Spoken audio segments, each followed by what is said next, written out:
अध्याय भक्ताची परीक्षा। एकदा श्री स्वामी समर्थ अकोल्यात मुक्कामाला होते। त्यांच्या दर्शनासाठी अनेक भक्त रोज येत असत। त्यांच्याशी बोलणे, प्रसन्न होणे किंवा रागावणे हे सर्व त्यांच्या लीलांचा एक भाग असे। अशाच एका दिवशी एक गरीब ब्राह्मण त्यांच्या दर्शनाला आला। त्याने अत्यंत भक्तिभावाने नमस्कार केला आणि म्हणाला, स्वामी, माझ्या घरात अन्नधान्य नाही, कृपा करा। स्वामींनी त्याच्याकडे रोख नजर टाकली आणि रागाने म्हणाले, भीक मागायला आला आहेस? जा, काम कर। तो ब्राह्मण थोडा घाबरला, पण त्याने पुन्हा नम्रतेने नमस्कार केला आणि शांतपणे निघून गेला। दुसऱ्या दिवशी स्वामी स्वतःच त्यांच्या शिष्याला म्हणाले, तो ब्राह्मण जिथे राहतो तिथे जा आणि त्याला भरपूर धान्य व पैसे दे। शिष्य आश्चर्यचकित झाला, पण स्वामींच्या आज्ञेप्रमाणे सर्व काही ब्राह्मणाच्या घरी पोहोचवले।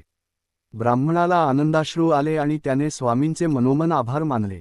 तात्पर्य: स्वामी समर्थ कधी रागावत, कधी प्रेमाने बोलत, पण त्यांच्या प्रत्येक कृतीमागे भक्तांची परीक्षा, संस्कार आणि कल्याण हाच उद्देश असे।